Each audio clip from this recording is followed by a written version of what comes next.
City Attorney Valley. Father, we come to you in the name of Jesus. Father, we pray that we'll be led by your spirit this evening. And Father, we do things decent order and in a manner that accomplishes all the goals of the citizens of Helena-West. In Jesus' name we pray. Amen. Amen. Pledge allegiance to the flag of the United States of America and to the republic which it stands, one nation, under God, indivisible, with liberty and justice for all.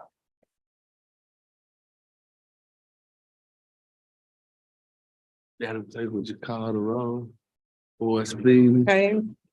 Roll call, Maxine Miller. Here. Monica Davis. Here. Don Etherly. Here. Joe St. Columbia. Latoya Harris. Kyle Miller. Here. So good evening. I'd like to welcome everybody to the city council meeting. We have a guest, Mr. Calvin Trice.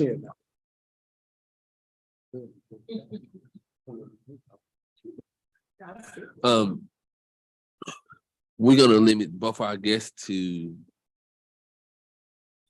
7 minutes to present. That's questions from the body and your presentation. So Mr. Trice, you can come on. Before we do that, should there be some sort of context of the explanation? Because some of the councilmen may not even be aware or know much about the Watershed project. I'm pretty sure. I think everybody's. Yeah, they should. They receive emails, and I invited everybody to the Watershed meeting before, and everybody when we had the public hearing, it was open to everybody. The public hearing last week. Yes. Okay. So, Mr. Trice, you can come. Good evening, Mayor. You got a timer. My name is Calvin Trice. Born and raised in Marianna, Arkansas, graduated from Lee High School in 1980. Went to UAPB, got my undergraduate degree there. I got a master's at Fayetteville in ag economics. I spent about 39 years and 6 months working for the USDA Natural Resources Conservation Service. Started out in Arkansas, Kansas, Maryland, Washington, D.C., Texas, and then finished my career here in Arkansas. As a part of that effort, I spent the last year working on watershed projects. I was a reviewer at the National Water Management Center in Little Rock. So when I finished my career, I started volunteering for an organization, and 2 applications were written in 2020. Those applications resulted in Marianna and Helena-West Helena being funded. How many of you all knew this project was funded in 2020? Well, it was funded in 2020, but rather than these projects benefiting inside the city limits, these projects were diverted outside the city limits. How many of you all participated in meetings in 2020 about flooding projects, about this flooding project? Well, some of the people wasn't on the city council at the time, so they wouldn't. But they were citizens. This was for citizens. This is for inside the city limits of Helena-West Helena. But yet, rather than the city of Helena-West Helena being a sponsor, Arkansas Natural Resources Conservation Service decided to consult with the Phillips County Conservation District. Even back in 2020, this project was funded because of this community being a majority minority community and because it's limited resource. But yet, when you look outside the city limits, I don't believe that Phillips County outside the city limits is majority minority. And so when at the same time, this project application in 2020 was written for flood prevention. Flood prevention is, as a part of that, is 100% money, 100% for planning, design, and construction.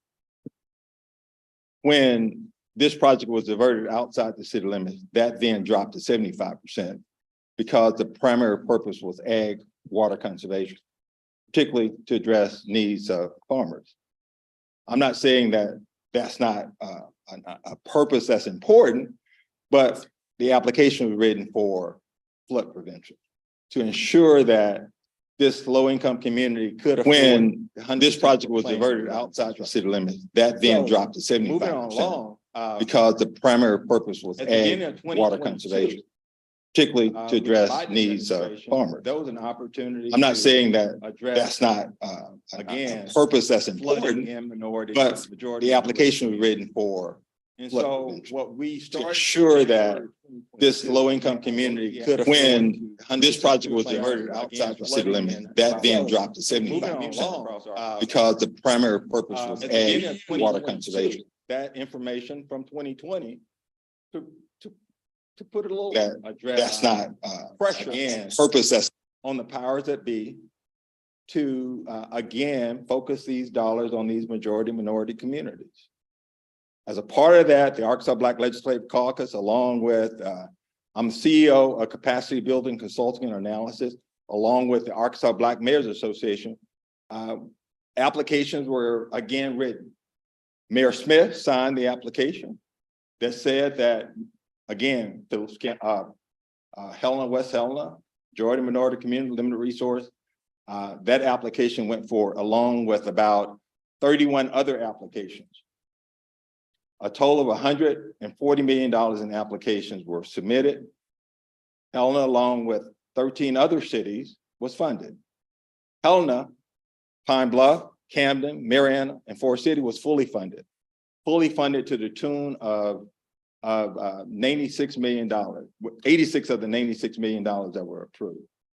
A part of this, as I go to my seat, was it was expected that there was going to be a sharing of resources, that there was going to be capacity built inside the city and at the same time inside ABMA.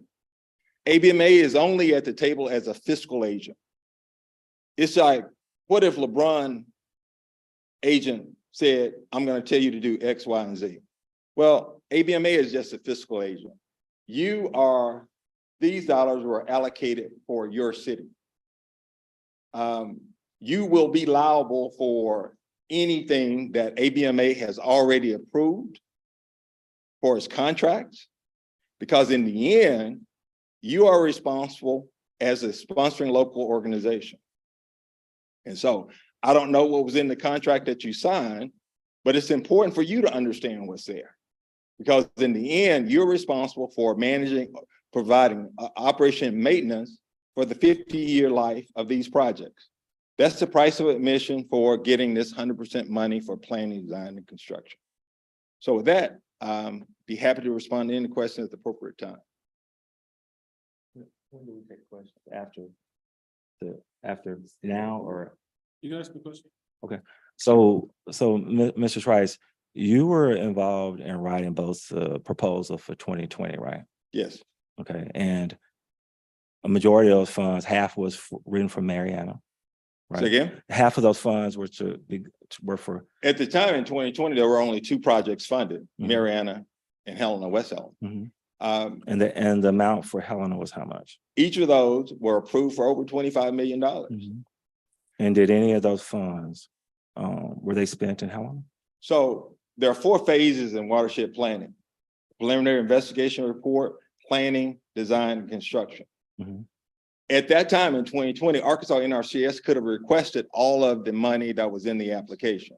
They chose only to request the dollars for phase 1, which was maybe $200,000 to $400,000. And so when this opportunity rolled around in 2022 again, all the money was requested. Yes, but those funds, were they spent in Helena? No, the agency did the preliminary investigation report. Okay. And so now fast forwarding to 22, we have a consortium of cities in the main part of the project. So you've got Pine Bluff, Helena-West Helena, Forest City, Camden, and Marianna. Right. Okay. And what's the issue now as it relates to the agreement with the Arkansas Black Mayors Association? So this contract, this agreement was signed the announcement was made April 21st, 2022. The agreement was signed with the agency on September 15th, 2022. I signed my first contract to get the contract signed between ABMA and the agency sometime in August. So from August to September 15th, that was my primary job, and we got it done. We got 2 agreements signed, one for 86 million for the 5 cities and one for 4 million for the other 9 cities that were only planning only. So from April to January 1st, not $1 had been requested from the federal government. I had been paid $0 on And January whose 1st. responsibility would that be? That would be the ABA. That would be an ABNA. Okay. We started shortly after the announcement in April. I made recommendations on what was necessary for ABMA to build internal controls to be able to manage a $96 million operation. Know this, in 2021, ABMA was a $50,000 organization. ABMA got a grant from the Rockefeller Foundation of about $300,000 to pay for their executive director and to strategic planning process. So in 2022, when the decision was made about who would manage this project, we looked at what was in ABMA's strategic plan about the things that they would do to be able to manage itself. And so that information was important for the powers that be in Washington, D.C. that look, these folks potentially, if they did what was in the strategic plan, could manage a project of this nature. It is very interesting now that the folks that didn't want ABMA to be the fiscal agent, the folks that diverted the dollars in 2020, they're now in the bed together. Yeah. Those same folks, Arkansas and RCS, they are in the bed together on this issue. Because what you need to know, folks, is that it was very difficult to get this priority change for these minority communities. Dollars since the 1950s have been going toward rural agriculture. And so just one last thing. So we had this document that this is I think Mr. Bateman sent to our city attorney from a citizen of Camden who was asking various questions that we probably would be asking concerning, is there a possibility for us, the city, to manage these funds ourselves to ensure that this project is what, 19 million? 12 million. 12 million for Helena-West. Yeah, 12 million is managed properly, and that those funds are going to Helena and not to Little Rock or wherever else they might would go. And so she asked this question, she says, can we contract with some other organization or group as a recipient organization? And so the state, NRCS, they respond back and they say the city would have to be removed from the ABMA agreement and risk losing funds. Now, in your 30 years of writing these proposals, is that true? So again, two different agreements.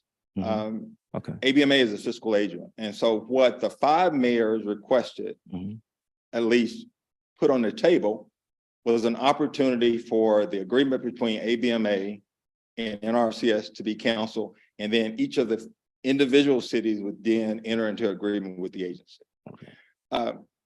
That request has still not been answered from Washington, D.C. and Arkansas and NRCS. Neither has that answer been given to ABMA.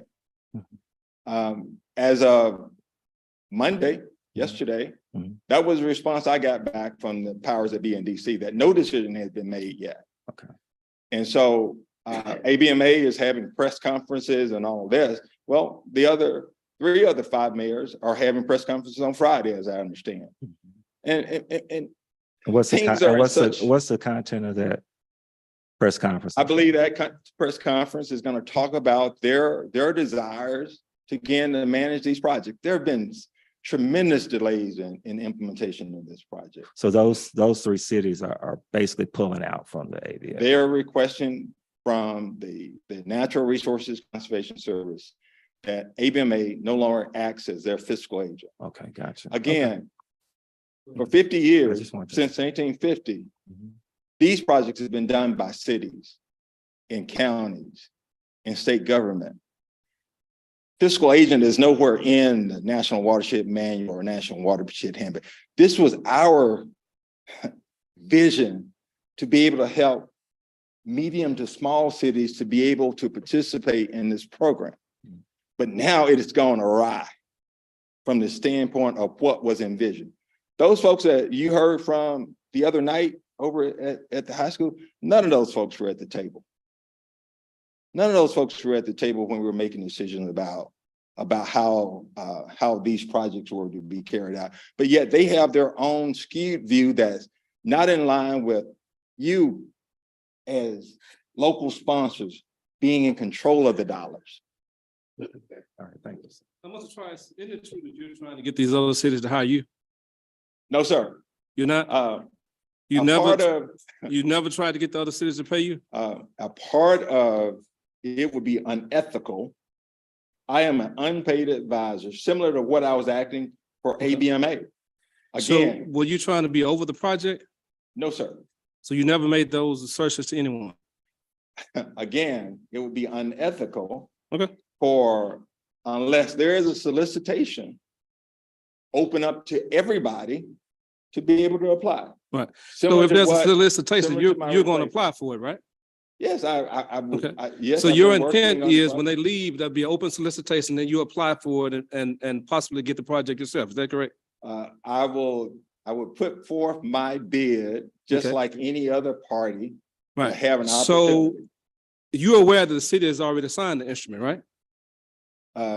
I've only found that out on last week. Okay. Because And what after the you- mayor had presented to the other four mayors was that he still wanted to go into this, go it alone for Helena-West to manage these projects. Other than the city which was sending this contract and you possibly being the contractor for it, what is your interest in being here tonight? I'm a citizen of Eastern Arkansas. Okay. I know that this program can help Eastern Arkansas from the standpoint of community economic development. What we sold when Helena-West and other cities made applications was that we have been left out. These communities have been left out. I'm from Mariana. I was raised at the end of a dirt road that flooded. So I understand what's needed in regard to these projects. And so put in personal interest. Yeah, we still have property in Lee County. Yes, we do.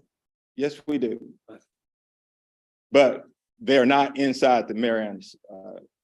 It's not Let me inside. make a point of clarification. I was the one who asked Mr. Trice to come here tonight because I was extremely concerned about some of the things I had heard about how Okay. some of these funds were already being spent. Wait, let's pause for a And I second. asked him to come, excuse me? Go ahead. No, go and ahead. so I asked him to come here tonight to give Okay. clarification of information. And Mr. Valley, in all respect, you said that we already have a signed agreement, but I still don't have a copy of it. You have a copy of it. We Where? emailed it to you. Where? I'll give you another copy When? this evening, but wait, let's back When up. did you send it? I've been I sent asking for it. I sent it the other day, When? What day? I've been asking Friday, since Thursday. but I'll give you a signed copy here in just a I second. never got But it. let's pause for a second.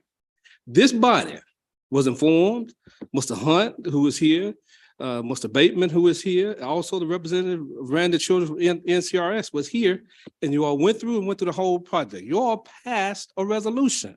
The mayor didn't sign until after you passed the resolution. Now, the questions and concerns I have, who are you getting information from about how the funds are being spent? Because here's the thing. Well, it's documented that there's already been contracts and agreements that have already been. Okay, I So understand, you- but you let's can- back up for a second. You can do Let's it. go through the questions that you raised earlier. Mr. Trice, did anybody have any questions for Mr. Trice and further? Because we're pending on the other Thank you. time. the question that you asked was number 3 in the email that was given. Mhm. And it says, can we contract with some other organization or group as a recipient organization? And the answer from Randy Childress, which you questioned the veracity of, he says, on official letter here from him as Assistant State Conservationist for Water Resources, USDA, his response on official email was the city would have to be removed from the ABMA agreement, risk losing funds, and then reapply with other groups and compete for funding.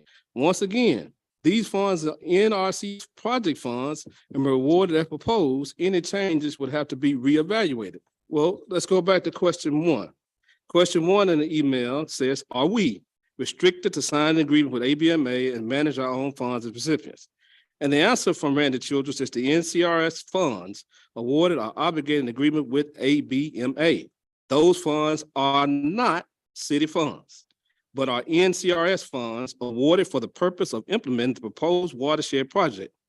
NRCS obligated those funds with ABMA as requested by the cities. At this time, the city does not have an option to enter directly into an agreement with NRCS. The agreement with ABMA would have to be terminated, new contract developed. If that happens, funds deobligated are at risk of being lost. They could be pulled back and go to other projects, other states, or back to HQ or the headquarters. This is not the time to deobligate funds. In order to deobligate the funds from the government, ABMA Executive Board would have to agree to allow the city of Camden, who the email comes from, out and would have to determine that they are not performing. And so it goes through, and the council has a copy of this, and I'll make a copy of this available to others, but it goes through all of the questions that we may have, that you may have relating to this, and we put it on the table tonight for each one of the city council members to read. The thing is, at this point, these are not city funds. Arkansas Code Annotated 1458-303 says the mayor is the only person who has the authority. He has the exclusive right to enter the contracts. This is in the interest of the city. Also, as I will yield back to the mayor, the issue that we would have is this. Currently, the city is obligated to repair all this stuff that's in the city limits. When people come, like we had the lady from Jackson Hole came, she started complaining about flooding. She didn't go to the Arkansas Black Males, anybody else. She said, I want you to fix my drainage. Every person in the city that comes and has a leak and all that, they don't call NBMA, they call the city. The issue about being obligated for 50 years is immaterial because the city is going to be the person that's responsible. Now, Dr. Miller did a project right over here behind Brown Funeral Home. City obligated that for 50 years, the financial thing. We did a project on Lambert Drive. City obligated that for 50 years, maintenance and upkeep. The water at Sam's Park was done. We obligated 30 years on that. And so this is common language in federal contracts. Because once they fund it, the local entity, this disbursement organization has to have teeth in it. They have to do things. It's part of the planning. Let me inform you all about planning. Let's pause while I'm still going. Can I say one thing about that though? But the thing that concerns me about all that is here's reality. We're looking at 12 million that will go towards desperately needed projects. But it's the entire watershed though. The entire watershed for Helena is 12 million. Right, but it includes for the outside the city limits of Helena. Yeah, for the actual implementation Mhm. of the project is 12 million. Right. I don't know when we'll ever have our hands on 12 million. I mean, I can say that we could never. The second thing I like to say, and I'll respect is that's language wrangling. He says, so these are NRC funds. Sure, in any proposal, in any of the funds that you get, if I get a federal grant, those are the funds of the federal government. They're not the funds of the city. And yet the city is able to utilize those funds for the express purpose of those projects. So here, and I'll just say this in closing, the thing that then really makes me concerned is if in fact this project is coming together the way it's supposed to, then why are 3 of the main cities out of the 5 pulling out? My candid opinion is Mr. Trice is Stern. The 2 parties are fighting. He's a terminated employee who is fighting with the ABMA. And so every meeting they've had been with Mr. Trice. I mean, because you're thinking about Commonwealth is pulling out, Mariana's pulling out. We met with Mr. Trice on February 8th. Yeah. The mayor and I went down, met with him and the mayor, so they started expressing, they started talking about finance. Okay. At that point, he said he hadn't been paid up until January 31st, he hadn't been paid, and he had only been paid $5,700 something. I think what he said. Yeah.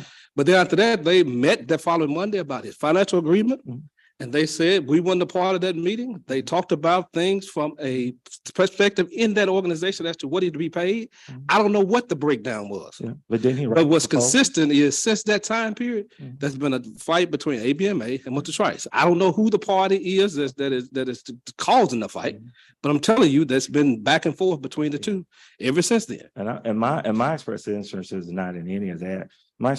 I'm looking at the best interest of the city. Okay. And what Well- I'm concerned about is, just like with many of these other projects, all of this money comes and is not spent where it's supposed to. Well, here's the That's thing. what- Let me finish because I allowed you That's to what I'm interrupt me. concerned now. Back I allowed you to interrupt me. Because here's the thing. What ABMA has done, they did an advertisement, and I'm gonna call them up with the mayor, call them up in just a minute. But what they did was they've sent emails to me, to the mayor, and they continue to ask for input. And initially what they did was after we signed the contract, immediately thereafter, they had already sent a nationwide advertisement for engineers who had watershed experience, because they couldn't just retain anybody and we couldn't sponsor anybody that didn't have watershed experience. Right. And that was a long, lengthy group of engineers that we sat down for 2.5 days and did interview for in Little Rock. I participated in those interviews. I was there for 2.5 days. I listened to proposals from every engineer that done. And the top two engineers that applied for it was Iconic and Key Construction. Those are the two that were awarded the contracts, but they're still negotiated now relating to those. I participated there. I was there when they had the press conference. Now, as it relates to what's going on, those groups came down and met with the mayor. They met with the mayor for an hour and a half, almost 2 hours on the day of the watershed meeting. And the mayor went through details, said, listen, I know that we're supposed to partner together. Listen, I want local control. I want to use local resources. Ken Weiland is right next door. I want to make sure he's involved. He's a rich resource here. The mayor went in detail and they talked about it. They asked him, Mayor, we're here to work with you. And when we met with both the Keith Britton with Iconic, as well as I can't think of her name, but she's with Key Construction, they both sit down and said, Mayor, we're going to partner with the city as well as with the Arkansas Black Mayors Association. And we want to do what's in the best interest because you all know where everything is. Now, we know the city doesn't have all the resources. This is what they were saying, but we want to work with the city. We have the knowledge, the skill set, the experience, and we're not just one organization. Both are from the Dallas-Fort Worth area. Both have offices in Little Rock, but they also have resources, a team of people that can work with them in all manner of things. They started talking to us about computer mapping, all other types of things, identifying historical data. They went through all that with me and the mayor, as well as in their presentations when I met with them. And so it's not that we're being excluded, we're being included. And the thing is, they've asked for people who are within the city government who they could contact. They asked the mayor to put together a team so they could keep people informed as to it. Well, they wanted people of staff, one of you all, me, the mayor, chief of staff, somebody from the departments, because they want to make sure that they are keeping people informed and people locally can be involved in the process. That was their presentation to us. And they wanted, because they said, when we start making these decisions, we want to be able to go forward. We want you to get us in barbershops, beauty shops, restaurants, talk to people, have community meetings. We want you to help us get in the places where people can know, and we just not have community meetings just for the waste of time. We went in detail and talked to them about all of that. We did it with interviews and we did it then. So the city is not being excluded. We're being included. And the mayor's been included. And the mayor sent me because he couldn't go on those 2.5 days. He said, the city attorney, I need you to stop what you're doing and go. I counseled everything I had and went for 2.5 days and went. And I met with them. That's when I had detailed meetings with Mr. Bateman, Mr. Hunt, as well as the other representatives. All the other representatives they're talking about, the 5 cities, they had people sitting there. Whether they are meeting with others, they participated. They participated in the whole process of selecting the engineers. And so this is not something that the cities are being hoodwinked on. This is not something that cities are being taken advantage of. They're trying to walk us through, hold us by the hand, and so this is what we need. But the only way this is going to work is we work together. And so I appreciate all your questions, but the thing is At this point, and I think ABMA could further explain it, but at this point, we're trying to move forward. There are deadlines that they're concerned about us making because we need to keep moving forward. And if the city were to pull out, then we've got to start over. You're gonna hire another entity, and then you got to look at new engineering firms and all those things. And of course, at the root of all this is the question I have for everybody at the table. If we pull out and we don't hire these engineers, don't hire these consultants, who are we gonna hire? What is the purpose of all of this, and why are we going back to say, well, let's start over? One thing that Mr. Trice said in it that he was there for the last year. I took notes on it. From April until January 23rd, there was nothing done, but he was working there. Well, why wasn't anything done? I think I think I can answer. If I heard him correctly, paperwork was continually submitted, but was not processed or answered. Okay, I'm sorry. Yeah. We'll be on the time period. Mr. Mayor.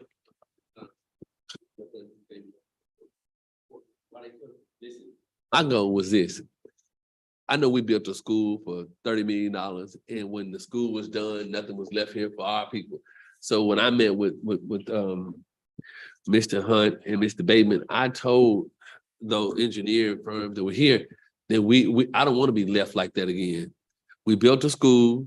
The people in this community didn't get no work. Baldwin and Shell left us with nothing. So that was my main concern, is spending money here. I have no agenda. I want to get with somebody who knows they got this money, run with it. Yeah. I'm gonna try my best to do whatever it is that needs to be done. Mr. Trice got some good ideas as well as they do. They got the money. I'm not in a fight with anybody. Yeah. You know, when I gave it to you all, I said, this is what this is. You all voted on it. I was cool. Whichever way you all want to go, that's the way I went. So with these two gentlemen here and the engineers that I met with, I told them we're gonna use the people in this community, because that's the problem that with business here locally, with our hospital, with our schools, with our colleges, we spend money outside of Phillips County. And that's why you got people who don't have houses. That's why businesses are failing, because we, the people in this community, have decided to go outside and get folks, and the people who have dump trucks, newspapers, car lots, we don't use them. We don't use the doctors here. Our doctors go somewhere and let other people deliver their babies. And that's why our hospital and things like that are failing. So when we as a community get that in our heads, stop spending our money in other communities that do not do anything for Helena. We studied fatting the frog for the snake, and we got burnt up houses, overgrown lots, and all this foolishness that happens in Helena-West, because I want to give it to my friend Johnny, who lives in South Carolina. When Johnny and the business go back to South Carolina, me and you stuck with, hey, my son didn't get the grass contract. My daughter didn't get the concrete contract. So I mean, Mayor, I think we're saying the same thing. I think we're basically saying the same thing, right. So and that's what I'm concerned right. about. So that's I'm voicing my concern. It's being documented. The city can obviously make its decisions. I'm with But you. this would be for the record. Right. I don't think this is a good idea. Well, I mean, It's for the record. but for me, before I sign up for anything, they got to follow me. I'm just saying. So I'm not gonna let somebody just come in here and take advantage of this $16 million and we be left sitting like boo-boo the food. Because when we got a school right now that we built, $30 million, what do we have? We don't have a restaurant. We don't have a lumber yard. We don't have nothing that we benefit from it. Everybody brings what they want. They'll buy the stuff, bring it in, and we work with it. No, these folks have gotten my direction that we gonna spend this money inside Helena, West Helena, Phillips County. That's it. Mr. Hunt, Mr. Bateman, haven't I made that to you or clear to you all? Did I make that clear to the engineers? We will not spend any money outside of Helena, West Helena, because that's why our hospital is trying to close, because we got folks that don't want to invest in our community. If you had some of us in this room right now won't even go to the hospital because they said you'll die. That's because we spread the narrative. So that's why I decided to use some folks that are going to help us get this. Well, we can use our own money. So Mr. Hunt, Mr. Bateman, y'all come with it. Good evening, Council. I'm Frank Bateman. I'm the Executive Director of the Black Mayors Association, and Kevin Hunt, who's really the Assistant Director, Special Projects Coordinator with the Black Mayors Association. We came to y'all in April. We had sent documents of the agreement. I'll back up. We actually put in the application in March of 2022. It was a rush with NRCS to get these applications in, as Mr. Trice said. It was Mr. Trice and 3-4 of us that were working to get this project going. The Arkansas Black Mayors Association has been around 50 years. Did a few projects, but have been in all the communities. Mayor Valley was a part of it when he was a mayor. I worked for the U.S. Senator and ran into these guys in 2007 and been working with them as a volunteer up until September of last year as a volunteer, unpaid volunteer. And Kevin has also. So we put the application in, it was approved. The chief came down in April 21 and made the announcement in Forest City about the $94.9 million being awarded to Arkansas. You know, Helena-West, we had learned that, you know, at first it was just the applications that we had already had. But then they said, we're going to include Helena-West because they were left out the last time in Mariana. So they brought all those in. So we have 19 projects, 5 with just the preliminary investigation stage, which Helena-West had already went through, and Mariana had went through the preliminary investigation stage. Then we have planning, design, and construction. Right now, where we're at, after you signed the agreement, even after you signed the agreement, we were already had to keep working because we didn't keep working. They were going to take the agreement from us.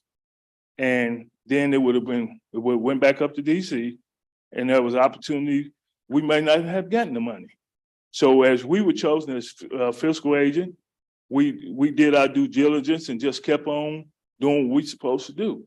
Mr. Trice, we were negotiating. We worked well together up until September, and then after September it was sporadic off and on.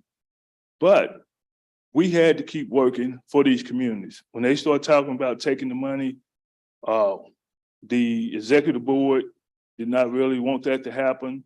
So, and then we had elections and all that kind of stuff that changed it. Where we are today, we were at the planning stage. When we got to the planning stage, we invited all the mayors, all of those 14 projects. If you can't come, send someone so we can go through this process. We've already sent out the RFP nationwide. We sent the RFP out. We sent the RFP to the mayors, let them see it. If you had an engineer or anybody that had watershed experience, you could send. He said, Attorney Valley, he said through the process of going through the application of the people that responded. So that's where we're at now. We're at the planning stage, planning, design, and construction. So once we finish with this planning stage, as the mayor has met with once we went through the RFP process, the mayor met with the group that was selected. Y'all met them, the ones that came to the event the other night. Y'all met them, and they're going to be doing the work here. We're in the negotiation with them. So after the planning stage, it has to be approved and everything by NRCS. Once you get the planning stage, then we have to put another RFP out for the design. Same thing will happen with construction. We know that when we get to construction, there's going to be a lot more people on the ground and around here with dump trucks and all that kind of stuff, which Chief Cosby talked about on April 21st. We know those kind of things that happen. When we were putting this application together, we've got emails and stuff that goes back and forth. There was some suggestions. Once we get the A&E engineering firms outlined, there may be possibility of doing some administrative costs and things with the cities, if possible, if we have money. Now, NRCS didn't approve that or say that, but that's what we were saying internally. That's what I was saying to my board, and some of the board members were saying it with our consultant. So that's where we're at right now with the whole shebang of things. We're moving ahead. We've been working with NRCS If we wasn't working with them, then they would have been and pulled the money from us. And this is just not about the money with us. We listen to what was said in Thursday night. Wednesday night. We listen. And we saw the pictures. You know, when the mayor sent the pictures from Pine Bluff, from El Dorado, you know, I live in Little Rock. I didn't know that it was flooding like that. But when we asked them to send those pictures and put those applications in, you know, we heard about what's happening in Helena, you know, and what Mayor Valley said last week. We hadn't experienced it. That's one of the things I challenged the engineers. I said, y'all heard that, so y'all know when it rains, y'all need to be down here to see some of that for yourself, not just the pictures and things of that sort. So that's what we are. We're doing as an administration, the Black Mayors Association. This is a major project for us. I mean, we still have other projects and things we work on with some other towns, other small towns. This is just around flooding and drainage. You know, we do utilities and food and whatever assistance we can provide. Now, it fell up on us.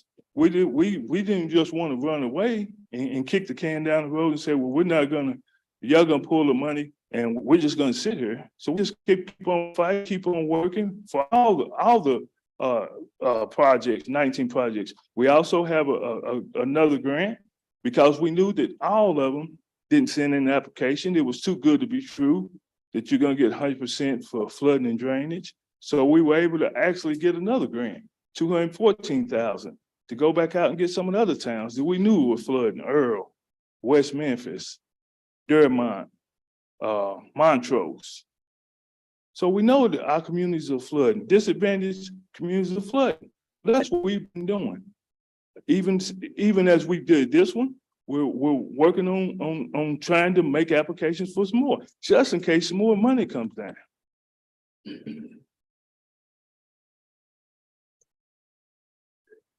Mr. Hunt. No, go ahead. No, I was in the meeting on the other night, and I think that what we're doing right here, right now, is crucial. I think that one of the things that Randy Childress said, he said that part of the planning phase is when you have all of the players at the table. And some may disagree with me, but I think that the person who originally wrote for that grant is a player in part of the discussion. Now, he may not be with your group or not, but the original integrity of the grant and what it was originally intended for, I think it's a big piece of this conversation. Then when asked whether or not this is solely within the city limits of our city attorney, he said it was 500 million, I think nationwide. Lee, Phillips, St. Francis were targeted because of flood prevention. He said if we stay within flood prevention, it's fully funded. He went on to say, if not, there might be a cost share associated with it. He said that we are sticking with flood prevention and flood protection. Now, that was important to me. That stuck out with me because I'm thinking that if we've got this money coming in, then we need to be diligent as a body that we're doing exactly what that grant or that application said we were going to do. The only thing as an amateur sitting in the audience, I was a little concerned about, I'm going to be honest with you, is that when people were asking what seemed to be redundant questions, one lady kept getting blown off. There was another person who stood up, said their county, they weren't part of the map and so forth and so on.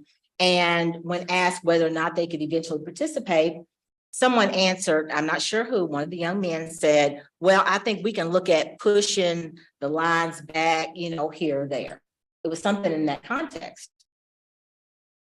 Those are just questions I guess I'm concerned about. I mean, can you just arbitrarily change the original integrity of the grant? I don't know. But these are robust questions that I'm putting out for everybody, especially for the public, because I think the public needs to hear everybody's perspective. Mr. Hunt addressed Mayor Orr Barnes Stevens. She was late in the yellow that you're saying was being ignored. That's the lady you're talking about? Oh, I don't know who she was. Yeah, but she was in yellow. yellow and white. Well, Mayor Barnes, she sent a representative, Mayor who- Stevens. Mayor Barnes Stevens, Yeah, okay. she sent a representative who sat directly across from me in the 2.5 day process. And she said, the statement she said was she was not aware of things. But she had a representative sitting at the table, just like this man had a representative sitting at the table. So part of what you were seeing, Mr. Hunt responded to it. He said, thank you for sending the gentleman's name. His name was Clyde something with an N. Noah. And that was what you were seeing that, and he can expound on that if he chooses to. But that was about the part of the other lady. The question you asked about expounding when the representative from NRCS began to respond, she was actually specific about parameters and hearing that's Helena-West Helena. The two watersheds go beyond the geographical boundaries of the city of Helena-West Helena.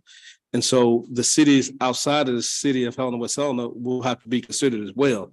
The drainage, the issue is going to have to be how do we best effectively fix the drainage issues for the limited amount of funds that are available for across both watersheds. But either one of them can expound on that. Yeah, thank you. First, I hate the games that's been played and made it seem like we haven't been in contact with all these mayors. And I think Mayor Dunbar explained it very well as well too. We can do our part. I can call you all day, send you emails, call your assistant, go knock on your door. But if you don't receive us, for whatever reason that may be, you can't say that we haven't been keeping you informed. And yes, even though Mayor Stevens made that statement, she made a statement clear as day that she has not been involved. We have not reached out to her.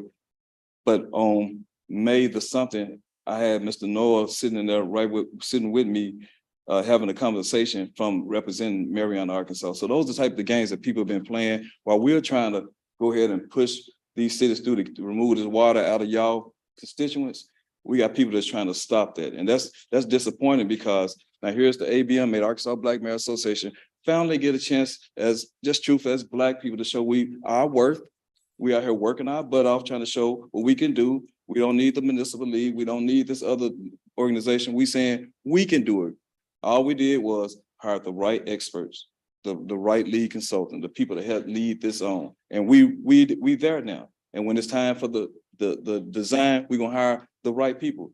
All we need to do is you all to look at the work that we're doing, block out all the noise that's gonna continue to follow us wherever we go in the state of Arkansas. The noise always follows, try to disrupt our thing. But only God knows the truth, and God has been showing it because people have been trying to stop us from day one. And look where we are today. And people are going to continue to try to stop us, and look where we are going. So it's okay, we fine. And we're just grateful to be here in this position, and just all this noise that's going on. As a team, we have decided to keep working.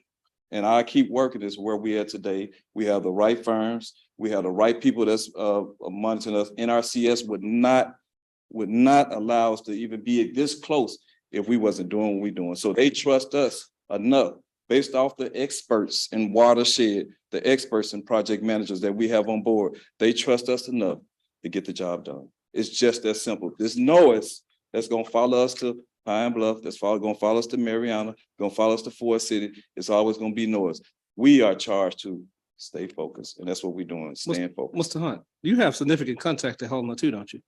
Yes, I kind of get tired of hearing about she was one of the smartest persons to ever come out of West Helena. I'm married to my love of my life. Her name is Maggie A. Vance.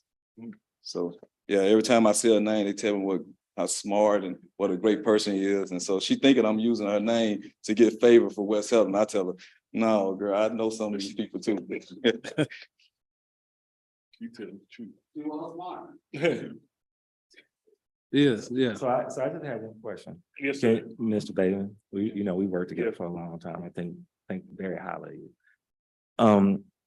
So can both of you gentlemen promise us that the 12 million that's been allocated for Helena projects will be spent on Helena projects? Oh, that's easy.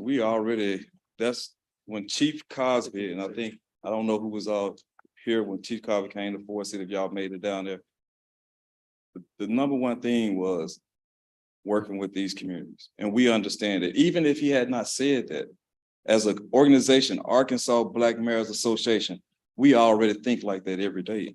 Everything we do, our IT person is Matter of fact, is doing some work for us from West Helena, Arkansas. Like we understand it. So this is something that we do all the time, like working with our people to make sure that you all are eating, that you all are fed, that you building capacity in your community. We do that every day anyways as an organization. Well, I mean, I know there'll be, I'm just saying, but the specific funds that have been appropriated for Helena will be spent for Helena. That's what I'm asking. Yes, sir. Yes. Okay, that's fine. Yeah, I'm aware. That's gonna be no problem. Just allow God the legion and keep your eyes open. You'll see it's gonna be done. It's just that simple. All right. That's.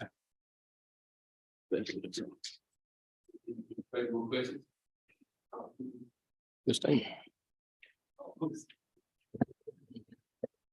We were having a private conversation down here at the end of the table.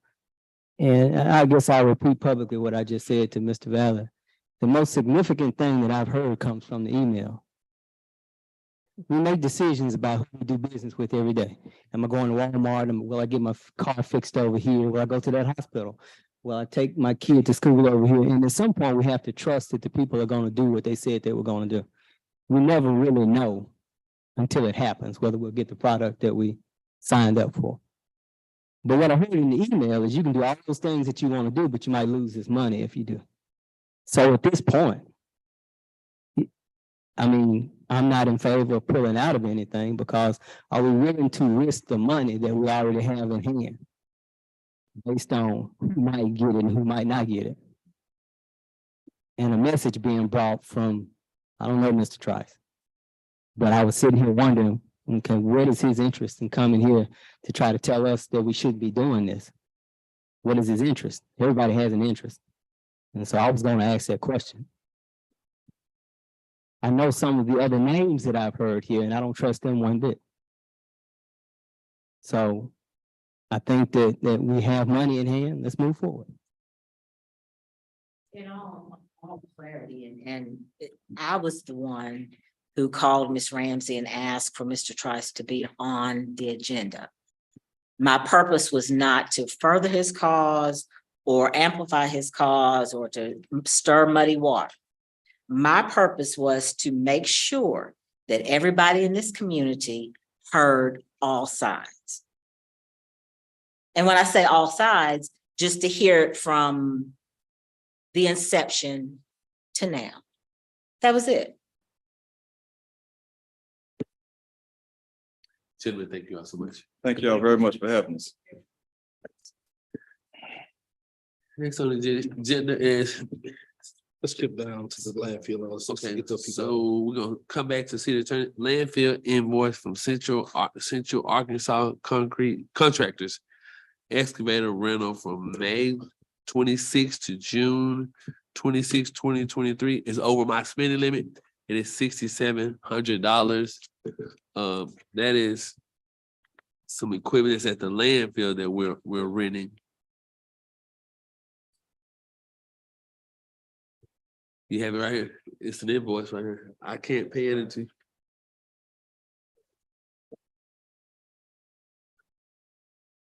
It's for the excavator with the bucket. So.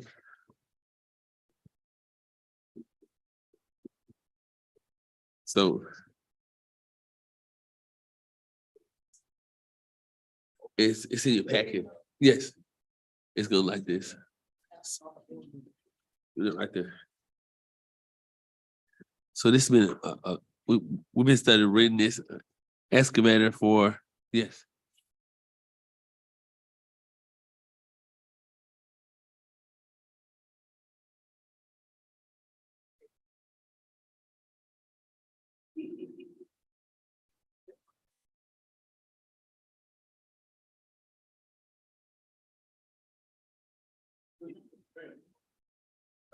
This is the landfill. This helped me keep an eye on landfill.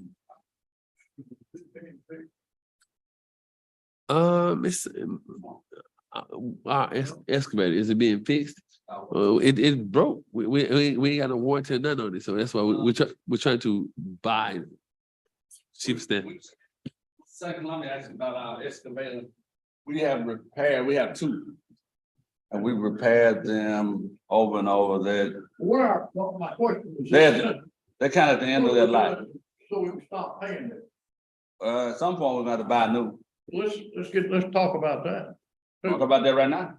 If you want to, I mean, we need to, Yeah, we gave you a proposal on some. someday we're gonna have, I mean, we're gonna continue this. Our great grandchildren, we need to. It was a proposal on the table to buy some equipment. Well, we'll bring something for you next week. I mean, every month, we keep paying the bill here. We need to We don't. have it. $6,700 a month. Get our What's the amount on $6,700 per month? $6,700 a Yeah, month. Could go for a brand new. Right, but we gave you, we gave out for the beginning of the year before we started this process. I said, this is the equipment that we needed, and everybody wanted to check and see, the treasurer wasn't here in time, want to see, do we have the funds about? We are working on it, but my thing, if we had some guys to come in and give you a whole presentation for the dump truck. I'm ready to do something. We need. Yeah. What? $6,700 on a new. Yes, sir. But what was the? But do you remember?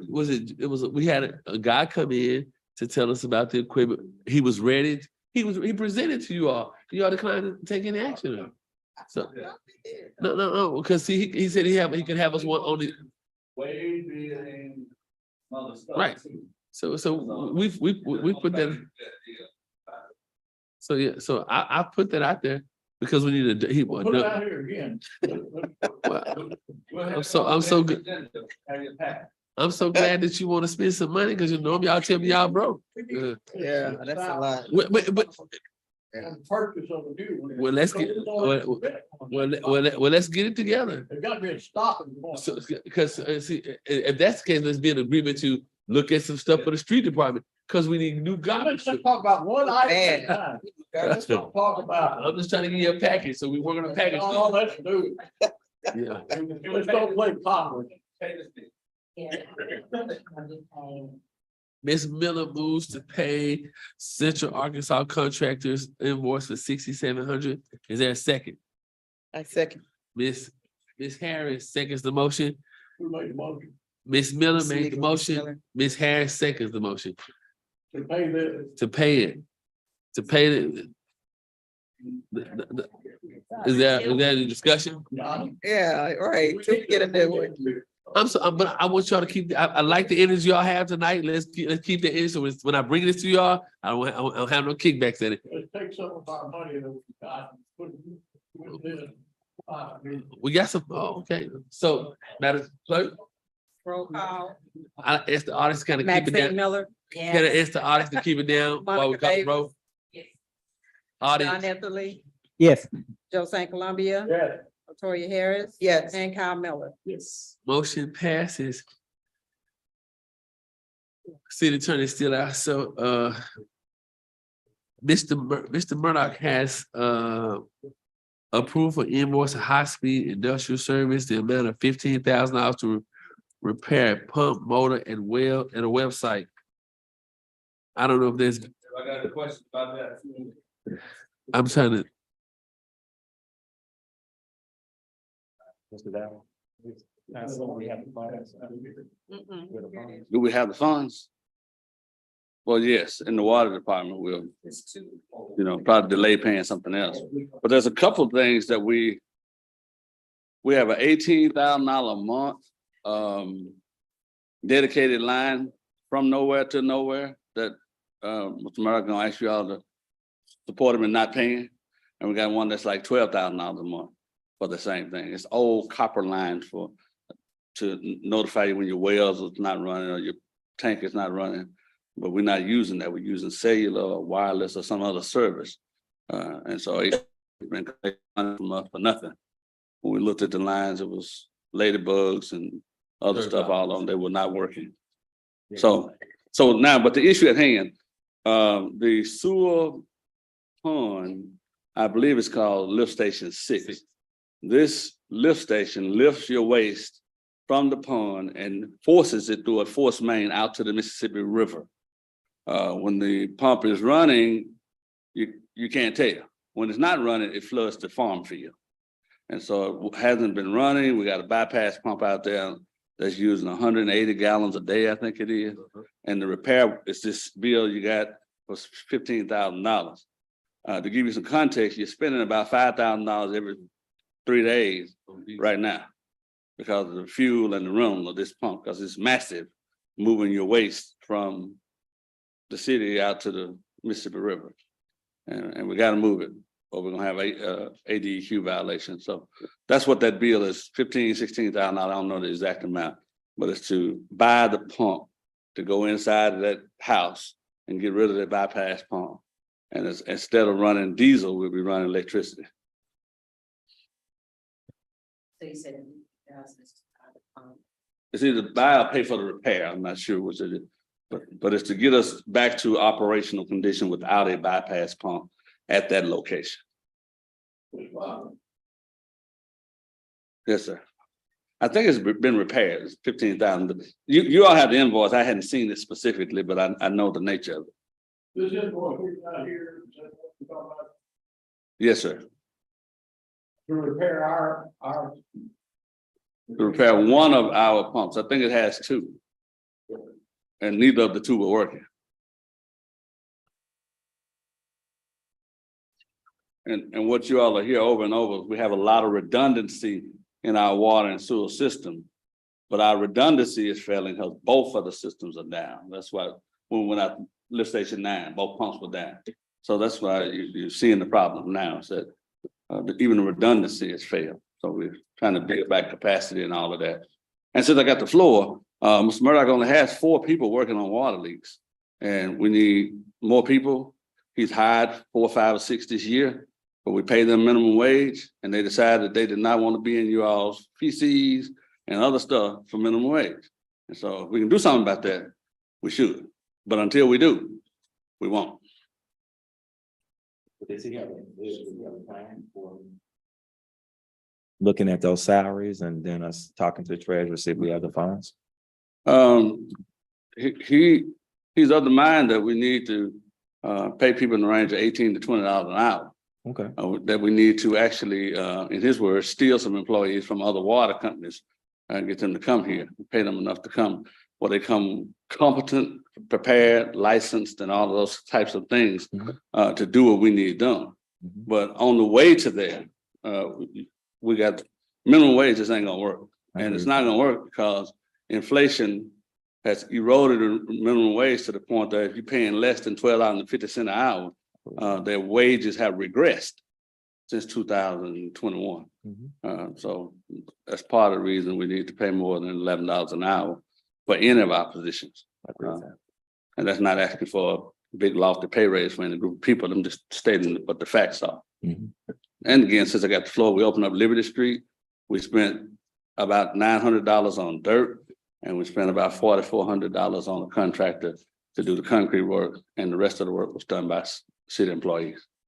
And so at some point, So is it completely open? Because I know I saw it open for a little bit, then it was open for a little bit as we went in, did the dirt work and tamped it down, and then it rained and we saw how it worked. And now it's open permanently, except there's one small spot that might be repaired later that could close a portion of the road. But the major part is done. The big leak at the top, all of the curb and gutter work is done, and the big hole that it washed out in the road, all of that's done with Class S concrete. And so Class S is what you use on state highway bridges. So this should be there as long as we're here, unless something else bad happens. But it's a good permanent fix. And again, the money was the dirt what we bought, and then the contractor that came in and did the concrete work. And of course, we bought the material, the city did. So it's about $4,400 there, and then $800 for the dirt separately at a different time. And there may be some rocks or something else in there, but city employees did the majority of the work at the direction of Mr. Murdoch and primarily Mr. Collins right here. Well, they should be commended. Yeah, We thank they them should for their be. service. Yeah. The mayor gonna ask for a phone next to the council. Well, if I may, Those For city workers, I don't have any Yeah. problem with that. For those employees. and we got a fund for it. We have people pay us to tear out the house. I don't have a problem with that. No. So we collected $9,000. And I'm not saying spend all of it, I'm just saying we got it. Mr. Mayor, if I may respond to part of Mr. Valley's presentation. I'm from the days of 6 months ago and then 12 years before that, where everything was the council's fault. And so I like to cover my bases on this. Since it involves leaks, which is a sensitive issue around here, we got a leak on every block. Mr. Murdoch is asking for additional employees. At the last meeting, I specifically said, can we have some numbers? And what Mr. Miller just said, I would reiterate that. If we can get some assessment of what it's going to cost, where we are financially in the department, then I think we would be very willing, I'll speak for everybody here, we'd be very willing to take that up. But I want to say the ball is in Waters' court now, because I'm used to being blamed for stuff that I don't have any control of. So just point of emphasis, the ball's in Waters' court. When it comes, then we'll take it up. It goes every 2 weeks. In 2 weeks, it'll be back on your desk. Good deal, good deal. All right. Yeah. Motion is to pay for the pumps that Murdoch needs $15,000 something. It's not yet. That's what we need. Ms. Davis moved to pay $15,777.65. Second, Mr. Anthony seconded. Any discussion? yes, do we need an ordinance to waive the bidding on this? And if so, are we approving it and then have the city attorney to prepare an ordinance? He's not here. This was sent for evaluation and they repaired it. Right. And this is the use now. Right. I don't know what all the underlying facts are. We haven't decided, conversation, let me make sure I make this plain. We had a pump that we took out and sent it to a repair shop to evaluate or whatever, and then they fixed it. What Mr. Ethel's concern is that it's over 7,500. You typically bid for that, but you don't have a way of comparing a used item to a used item. So bidding is not required on used items. They're repairing the pump. It's not like you got two new items where you can really compare them one to the other. This amount of money is for the repair, Yes. Yeah, it's not a new pump. not purchase. No, sir. It went to Memphis on the back of a truck, drove by one of the water employees. When we pay for it, we're gonna bring it back and install it. On roll call, Carl Miller, Yes. Monica Davis. Don Etherly. Yes. Joe St. Columbia. Yeah. Latoya Harris. Yes. Kyle Miller. Motion passes. So we'll come back to Mr. Valley again. We have council members request Mrs. Miller. Well, there were only a couple of things. I'm not I'm concerned about all of them. But I think that with all of the information that we discussed tonight, number 3, as far as leaks and everything, I've had a lot of phone calls from people in my ward, and I've assured them that we are, going to be working with that through this new grant that we're going to be getting. I am very happy to get the sanitation routes. I would like to, because I know there's several places I've been driving by in the last, and it's been 2-3 months, and there's still a lot of piles everywhere. So if they would just sort of keep us abreast and, try to make sure that we get that taken care of, that would be great. And the last thing is the timeline of completion for on Columbia Street, those projects that are back there. Somebody, I guess you must have sent some people to go and get all the trash out of the front yards and stuff and kind of clean that up. But I talked to the housing authority and I told them that it's making our city look bad, clearly mess, because they will have to pull it to the street so we can pick it up. So they got all this stuff and pulled it to the street. And that's how we got the hell was the housing authority. They moved it to the street and we picked it up. so Helena Housing, are they gonna be the ones to deal with the completion No. of the tear down? The city will. The city will. Mr. Valley just did something. So on the demolition, we got a notice to proceed. We're waiting on a notice to proceed from HUD. Well, the housing authority is waiting on a notice to proceed. So they got it and they emailed it to the mayor. And they thought they emailed it to me, but they sent it to the wrong email address. And so I got that. And there's been some back and forth between the city administration and the housing authority about the amount of money that's proposed to be paid. But in the meantime, we are working on getting a notice of intent. We have to file a notice of intent with the Arkansas Department of Environmental Quality at least 10 working days before we begin to knock the first building down and get their approval to make sure that the asbestos has been removed, which the report we have is that the asbestos has been removed except in the burned buildings. It wasn't safe to take it out the burned building. So we have to have a monitor there and water being sprayed while those buildings are being taken down. And so they asked us to do the notice of intent for each of the 16 buildings separately. So if there's a holdup or a snag, it won't snag the whole project. Okay. And we've estimated that we need about 20 working days to take them all down and move them. But that's bringing in a contractor or some contractor to assist us in this process. You know, if we having trouble picking up limbs from the storm, we're gonna have trouble picking up 16 houses at once. And so we're gonna need you all at some point to waive bidding and all of that and allow us to, we'll present the contractor to you and you can vote him and her up or down from a credential standpoint. And we'll be doing that pretty soon. What would be the disadvantage of bidding? Disadvantage of what? A bidding. Other than timing and, you know, going through that whole selection process and it's slowing down your notice of intent. You know, you may delay it by trying to do the bid. You had 120 days to get it done. And we already 15, 20 days and do that at least, based on whenever they sent that notice to proceed out. But we can, likely going to be, either way, well, we contract with somebody or not, it's going to likely be somebody out of Phillips County, from outside of Phillips County. And my understanding from talking to a few of them that they were going to tag team anyway if we decided to do that. The proposal at this point was $245,000 for the entire project, but it's not sufficient funds in that they want the sidewalk removed, the foundation removed, the ground replaced with dirt smoothed out, and all the other things that go along with demolition. It's going to require a bit more money than that. Because our tipping fee at the landfill ought to run $53,000 to $55,000 on that. And I think from looking at the contract, there may have been some discussion perhaps of waiving that. And we don't need to waive those fees because the landfill is struggling to pay for equipment now. Okay. And so we need to, if somebody got waste to go in there, they need to pay us. It's the short of it.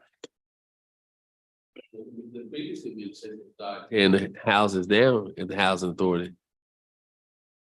Well, I understand. I understand. I won't get too far into that, but we started. They started. Yeah, so we got to get the notice of intent, which they didn't have, in order to go forward, and we're in that process now. So hopefully by mid-June, early July, we start taking them down and be through by the end of July. That's the projected plan at this point. If I haven't answered anything, feel free to ask me or email me or call me or whatever, and I'll try to get you the answer for that. Yeah. So demolition has not started on that project? Demolition has not legally started on any of those housing authority buildings because there's been no notice of intent filed with the Arkansas Department of Environmental Quality giving you permission to tear them down. Okay. So you can't tear them down until they give you permission. I thought some demolition, Yeah, I thought some demolition started in December. It started in December. Well, there's a former city official who got on a track hoe and knocked something down off a building. I wouldn't call that tearing it down. I know what the post said, but he knocked the fascia board off the front of the building. Is that what you're talking about? But that's not demolition, and it was not approved by ADEQ. Oh, I just Miss Davis gonna table hers. So I'm gonna shoot back to the city attorney. We were Mr. Anthony, I'm gonna come back since the city attorney said we have. It's all yours, city attorney. You got 10. You got 10. The condemnation. I'm waiting on Mr. Gant. Mr. Gant had the packet. I thought he'd put them on your table. I got him an email, but not. We got 10 right here. Yeah. It's 10.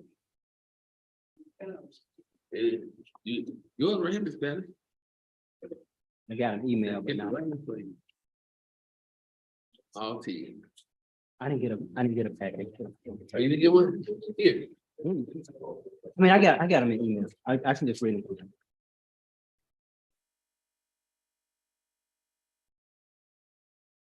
What's it?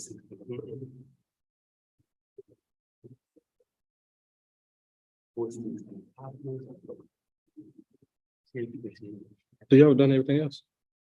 We were working on it. Mr. Anthony, Mr. Connie, Mr. Carey. Just until we get the packet, I want to see the pictures. Well, we're gonna, Mr. Anthony, we recognize you, Mr.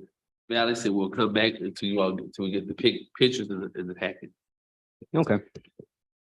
I asked to have 2 items placed on the agenda. And one deals with city property. And one deals with district court. The city property issue is the one that I already gave you an ordinance for. I meant to get it to you earlier. I'm sorry, but I was busy. I stayed up late last night working on that one and I made copies and I delivered it. So you may not have had a chance to take a look at it. And what this ordinance addresses in the best way that I could formulate the language as it relates to electronic communications by city employees and officials. And I'll just tell you, just to summarize,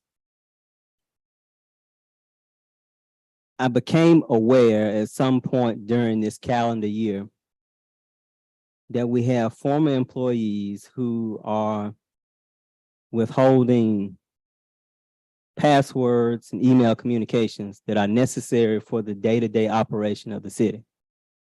And so what this ordinance attempts to do is put everyone on notice that if you work for the city, if you use city equipment or conduct city business, the communications belong to the city. And so I understand when you have a change of administration or an employee gets terminated, whatever may happen, there may be some bitter feelings and a lot of emotion. We can't have people walk away and say, I'm not going to give you access to computer information. I'm not going to give you passwords to access accounts because it causes complete chaos. And that's what honestly, that's what they want to do, but it's not efficient for us. And we have to be able to operate as a city. And so what I did is I created this ordinance. I would encourage you to take a look. I'm not a computer tech person. And so my language, if you see something that needs to be changed or addressed, please do so. But what I would like to do is put everyone on notice is that belongs to the city, not to the employee. And it needs to be turned over. If you're using city equipment, and there's so many different electronic platforms now, or internet-based or web-based platforms, where you can get private messages, where you can get all kinds of information that may relate to official city business, just to let either employees or officials. For example, in my capacity as chairperson for A&P, I receive communications that relate to business that we may be conducting. If I leave, that should be given to the next person. It's not mine to take away and say, I'm not telling you because I'm mad that I'm not here anymore. It's not mine. I should turn that over to the next individual so that they can continue to conduct the work of the commission. And employees and officials should do the same thing. So by all means, that's what the first ordinance addresses. And I know you haven't had a chance to look at it because I gave it to you at the table. The next is going to go to an issue. It says district court, but this is an idea and concept that I thought of last week that I want to share with you. And I think Ms. Davis was asking about grass mowing. And we've had a lot of issues about keeping the grass cut. And when summertime hits, grass cutting is a full-time job around here. I spoke with the city attorney and we tried to go through the history of having a work program for district court. So in district court, people get fines. And if they can't pay the fines, the only alternative the city has is to hold them in contempt for failure to pay the fines and costs. And typically what happens is those payment plans get extended so that they can continue to try to pay them, and so the city can continue to try to collect on them. But the only other alternative is to put those people in jail. And when they go to jail, of course, we pay for them to be housed on a fine that they didn't pay. So it to me seems ultra counterproductive for us to pay for people to be in jail. And a lot of these don't have to be, we're talking about district court here. So we're talking about misdemeanor offenses. Many may be nonviolent. They can just be multiple traffic offenses, speeding tickets, traffic violations, and first they can snowball on a person. And if you don't pay, you get another charge for not paying. You get driver's license gets suspended. So the individual may not be able to get employment. So it just creates a lot of things. And so what I thought is that perhaps what we could do is create a work program. When we have issues with grass, why can't we let people, if we have a work program, serve as our army to cut grass this summer? And so that was my individual concept. So I talked to the city attorney. We had adopted an ordinance back in 2016, and then we repealed it in a later year. So we don't have any, I thought we had one already on the books and I was going to modify it, but we don't have one on the books now. So it'll have to be generated either from what we already had and kind of modified or create a new one. I did talk with the mayor and chief of staff, and they liked the idea, and I didn't have an ordinance ready because I found out the history was different from what I thought it was. But they asked that we kind of move, if we're going to do it, we move on it expeditiously because we have forests growing up around town right now. And in my mind, what we would do is we would create a work program out of district court. Through that work program, the judge would determine whether a person qualifies. That means they're unable to pay a final cost, so they qualify. They would be assigned to the work program. And then specifically, we have them work with department heads to, I say, do one thing: cut grass. Just cut grass. It would save the city from general funds probably thousands and thousands of dollars, because we can cut grass all day, every day in the city. And it would allow those individuals to give some value to the city without us having to pay to either incarcerate them or wait forever to try to collect money. I checked with the city attorney. Of course, district court has its own fund, city treasurer, I'm sorry. And I think he says they have about $200,000 in that fund. And what we could do is hire a person part-time, 20 to 25 hours per week. I think it roughly about, I'm suggesting we do this on a trial basis also. So through the rest of the summer, which would be about 12 to 15 weeks. And I estimated the cost. This is not part-time. I don't know what benefits or if any they would get, but we're talking about $5,000 to $7,000 in cost for an individual to be hired by the judge, because that person will work for the judge. And he would assess and keep up with the records of the people who are doing the work, so they actually get proper credit and we actually get what we're trying to get out of that individual. So it'll be an individual, and the judge is on board with all of this, where he'd get him a part-time person. You wouldn't have to be there full-time, just part-time, to keep proper records of people who are on the work program, and then make sure they get assigned to places that we need to have grass cut. They would have to sign, I defer to the city attorney on this, a waiver indicating they understand the risk of injury or all those kind of things, of course. And then they would go out and they would work off that fine. And at this time of the year, I can't think of a better thing they can do than cut grass and save us thousands of dollars.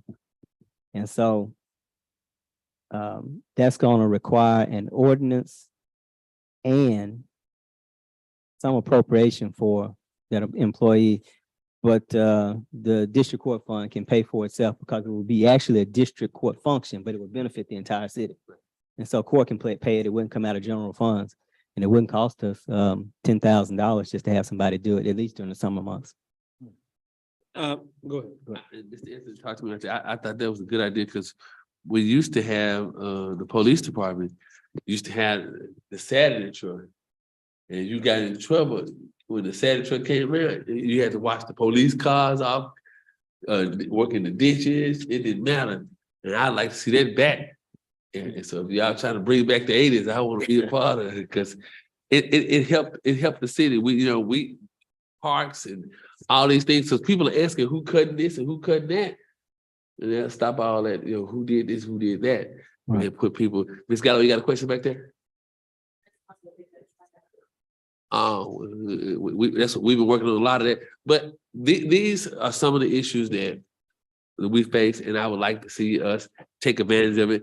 Winter months is kind of hard, but especially during the summer, because we have parks, we have all kind of things. And sometimes people who have different skill sets can do different things for this city. So if you have some people who got a speeding ticket, can't pay it, it'll help us that they can dig a trench, do something, so we can, we can stop spending so much. So We previously, earlier this year, the mayor and I met with the judge about this very issue. I think that he wanted to look at long-term, and he wanted to look at having some other court officer, someone that could be over it, especially if we're considering using court funds. And so, right. So I think we need to put it on the next agenda and go ahead and get it done. But we can rewrite it and get it done. I think it's an excellent idea. When I was young, I see people on the side of the truck, and they kept all us young people from wanting to get in trouble. And we saw people on the side of the truck, as we called it, because it was a truck for community service. Mr. Esley, you're not from here, but most of us people in your age group, we remember seeing people on the side of the truck, and I thought No, I got my very first ticket at the age of 17, and I got it from sheriff's deputy. When I first moved here, I didn't understand that sheriff's deputies didn't write traffic tickets. But I said, hey, it's Phillips County. I got it from a sheriff's deputy, and I picked up trash to pay off my fine. I had expired tag. I was not speaking. But I want to do it when the other presentation was going on, I said, we have trust issues around here. I'm going to do it on a trial basis. Let's just do it for the next 12 weeks maybe. And that way everybody gets to see how it works or how it doesn't work. There may be room for improvement, or we may love it and want to expand it. But that way people don't feel like they have to overcommit to it. And I agree with you, because there are some lots in this community that, because what's happening now, the city is cutting everything that they see. Right. And the street department, and I've been working on this, and the chief of staff and the city attorney, and I've been working on, and code especially, we're cutting things that we're not getting paid for, so that the guys who cut the grass go cut what they've been told to cut, but it don't belong to us. So it makes our stuff look bad, because we're not cutting our own property, because they told to go cut the lot on the side of Plaza, and they cut it every 2 weeks. So that's one thing we working with code, and the code enforcement is working with the street department on what's ours and what's not, because a lot of we still have the same amount of space that we had 20 years ago, and this can help us in such a big way that we can tackle so many issues at one time. So we'll hear back at the next council meeting. So, Mr. Val, are you ready? You got 10. Yes, I hear you. You got 10. I was looking for the green cards on some Well, of it. let me ask a question, because on that same issue, I'm going to get with the city attorney so we can rework that previous ordinance that we had. Is there any objection before we start? And if so, are there any specific requests about what you would like to see included in a program, if you're for, so that we can get that all included before when we start drafting? Yes, sir. Grass cutting, I think it would be good to have it year round, because just today, I was trying to help this young lady, trying to figure out, the judge had, she was in this work program, and she couldn't prove to the judge how many hours that she had actually worked. She had been working for the city. And so what they started doing was giving her a time sheet, but I'm trying to help her account for some work that she did a couple of weeks ago. So I think it's a great idea, not only for the grass cutting, but for anybody that's on the program, to have some sort of coordinator to keep up with And that's what the employee that person would be dedicated towards tracking people's hours and making sure they get proper credit.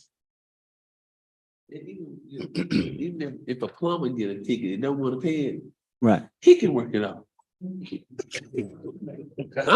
Yeah. Yeah. So I'm saying, I paid money for a farmer, he can come spray some ditches for us. if we got the camera, this opens up to everybody. It sounds funny, but if a plumber get a ticket, he don't want to pay it. Come help us fix these leaks, or let us get something out of it, so the city can let the city get some work done. Because if we telling people cut these lights, these plumbers run red light, plumbers run stop signs. It sounds funny, but it's truthful. Then sometimes what if you ain't making enough money? Some people have a skill set to do different things. You want to include everybody. You may have somebody who's a nurse. You might work in the animal shelter. You're absolutely right. From the perspective of what if we do catch maybe some younger people? Right. They get in trouble, they work it off, and they find that they have a skill at it. I think it's an excellent It is, idea. but because you look at it that we got an animal shelter this trying to open. You may have some folks that say, look, I'll go work the animal shelter. Make it for everybody. Because here, see, people, what gets me with people, they have issues. And when things happen, I think this is a good idea to push to, hey, look, you take your skill set and go here. Or we ask folks that can watch police cars or spray the parking lots, round up and stuff, or move some of the dead trees out of it. You have different people who can get into it. It's just not limited to the grass cutting, because some folks, everybody has had a financial hardship at one time. I mean, Councilman Miller, we've had a couple of people that have been on the program that have actually ended up working for the city. And so they were good workers. They saw that they were good workers and they ended up getting jobs for the city. I think it's a great idea. Now, they asked about the 10 ordinances. There's some of them I'm trying to get you all approved for the green cards, to make sure you have the green cards. I don't like to go through condemnation without you all reviewing the packets. I know you all just got it tonight. So we just table it to next meeting so you all can look through and read it and make sure you're aware of all of it. I think it's unfair for you to get it at the table. And there's been some slight miscommunication between me and code enforcement relating to when we were supposed to get them to you, because we were trying to get them to you Friday. But I understand that you already get them done, but we want to make sure we dot every I and cross every T, and you all have opportunity to review them. Okay. All right. Right. And so we'll look through them all and go through them so we can go through in detail and have a full presentation for you at the next council meeting, if that's fine with you all. Thank you, Mr. Allen. So going back, Mr. St. Columbia, you're next on the agenda for an I've been asked to get an update on repairs of water leaks. How are we doing? We're doing good, unless you heard, we were asking for, Mr. Marcus asking for additional help so we can get these leaks repaired as soon as possible. So that's what we're trying to get him some additional help, but we're moving, we're fixing one day at a time. Months ago, I reported a leak right in my neighborhood. I got it fixed. And it's still there. Nobody's been up there to fix it. We fixed that. Remember me, you had the issue. I made sure they went up there and maybe leaking again, but I made them folks. At the corner of Park and Ball. Yes, sir. Okay, I sent it back up there, but I made sure that. For the night, just as I left the house. Okay. And water's coming up out of the street. But it's treated water, right? What? It's treated water. It ain't no sewer. It's treated water, right? It's treated. So I'll get somebody up there again. City water is coming up in the middle of the street. I understand that, but I'm saying. Have you been up there? Yeah. I didn't want you When did they fix it? when you last mentioned, I sent Mr. Saeed Rose and Mr. Tyrone Collins up there. Do what? I sent Mr. Saeed Rose and Mr. Tyrone Collins up there. It's not fixed. What I understand. I just said I'll get them back up there. We have to do a one call. We have to do all those things before we dig. Remember that. But I'll get them back up there. It's not going to get off the table until it's fixed. I understand it. It's still going on. It's still waiting. But there's a lot going on before I got here. What? There's a lot going on before I got here. But we're going to address that issue for you. So what else do you got for me? Well, right down the street from you on What's the street you live on? Quality. The street you live on? Quality. Me? You. Oh, Anderson, I'm sorry. I thought you were talking about you. Anderson, and that's not a leak from me. That's somebody draining their pool. So that's not a leak coming from me running down the hill. I'm talking about where, well, no, I'm not talking about there. On down further. What's, At the corner of 6th, 7th Street. what's going on? It's been repaired several times, it's still leaking. Well, I'm just asking, we needed, and I appreciate that, Ms. England, but and I noticed where we. You know what- Potholes, Yes, sir. they're getting big, some of them. I've been asked, let's see.